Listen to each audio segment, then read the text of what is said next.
Iya Bapak, mungkin Bapak bisa jelaskan secara umum hasil pemantauan Bawaslu berkaitan dengan pelaksanaan pemilu di NTT seperti apa Bapak? Secara umum ya pelaksanaan pemilu kita itu kan sudah berjalan dengan baik ya. Tentunya ada kendala yang kemudian terjadi di setiap kabupaten kota, bahkan di setiap TPS, dan itu memang bagian daripada proses untuk kita juga mesti mengantisipasi gitu. Kalau ada kekurangan, ada yang kurang lancar dalam pelaksanaannya, tentu harus ada langkah-langkah antisipasi atau mitigasi yang memang diperlukan, sehingga penyelenggaraan pemilu kita khususnya di Provinsi Nusa Tenggara Timur, khususnya di Kabupaten Alor itu bisa berjalan dengan baik. Nah, dalam proses kan kita juga berharap bahwa proses rekapitulasi ini bisa secepatnya dilakukan oleh teman-teman KPU. Kita pengawas tentunya melakukan proses pengawasan secara melekat terhadap 3 hal. Yang pertama berkaitan dengan mekanisme, yang kedua berkaitan dengan tata cara, dan yang ketiga berkaitan dengan prosedur. Oleh karena itu, mekanisme, tata cara, dan prosedur ini perlu diperhatikan secara baik oleh teman-teman KPU maupun teman-teman PPK, yang mana sementara melakukan proses rekapitulasi ya, yang pasti akan ada perbedaan-perbedaan lah, mungkin karena kita juga memahami kondisi teman-teman penyelenggara pemilu khususnya teman KPPS dalam tugasnya mungkin kelelahan ya, mungkin keliru menulis misalnya satu C1. Jadi harapan kita dalam prosesnya nanti proses pembukaan kotak untuk melihat hasil plano secara utuh itu dapat juga digunakan sebagai langkah paling terakhir apabila terjadi selisih misalnya antara dokumen yang dipegang oleh pengawas maupun oleh setiap saksi.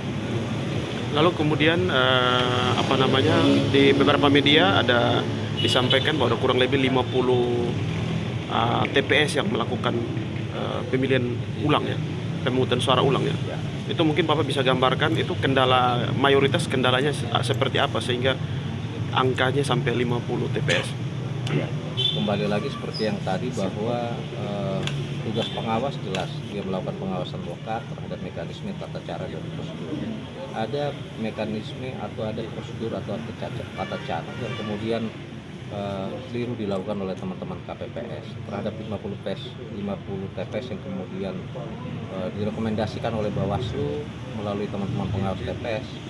Itu juga sebagai konsekuensi logis ya, karena memang di dalam pengaturan Undang-Undang 7 tahun 2017 khususnya di pasal 372, 373, dan juga mungkin secara teknis itu di dalam PKPU 5 di pasal 80 ada beberapa hal yang kemudian menjadi pendasar pelaksanaan PSU itu dilakukan. Yang pertama berkaitan dengan kurang telitinya teman-teman KPPS ya dalam melakukan proses pelaksanaan pemungutan, dan yang tentunya yang paling banyak kemudian terjadi itu adalah banyak sekali pemilih-pemilih yang sebenarnya namanya tidak ada dalam DPT, kemudian identitas atau KTP elektroniknya dia ternyata bukan berasal dari lokasi setempat. Misalnya contoh dia harusnya warga dari Kabupaten A, ternyata KTP dia itu dari Kabupaten B. Nah sebenarnya juga tidak persoalan kalau misalnya dari Kabupaten B hendak melakukan proses pemungutan suara di Kabupaten A, asalkan dia memiliki atau mengurus dokumen model A pindah memilih. Nah sayangnya proses itu tidak dilakukan. Nah oleh karena itu sebagai bagian daripada kita melihat prosedur yang kemudian tidak dilakukan oleh teman-teman KPPS ya kita rekomendasikan itu untuk dilakukan pemungutan suara ulang. Dan di Kabupaten Alor juga termasuk juga yang kemudian ada beberapa TPS yang dilakukan pemungutan suara ulang. Lalu kemudian berkaitan dengan aplikasi Sirekap ya, yang sepertinya ada perubahan angka dari sebelumnya dan kemudian sekarang. Mungkin apa evaluasi dari Bawaslu berkaitan dengan khusus aplikasi Sirekap? Apakah ada catatan-catatan tertentu? Ya, yang pasti Sirekap itu hanyalah alat bantu. Sirekap bukanlah yang utama.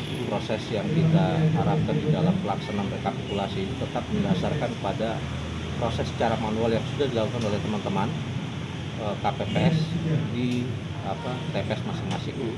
Jadi kalau misalnya sekarang ada tampilan Sirekap, bahkan kalau misalnya Sirekap tidak maksimal ada format PDF secara online, bagi kami prinsipnya itu hanya sebatas alat bantu. Oleh karena itu kami juga menyampaikan kepada jajaran pengawas kami untuk memastikan bahwa proses yang kemudian dilakukan ini juga sudah sesuai dengan mekanisme tata cara dan prosedur.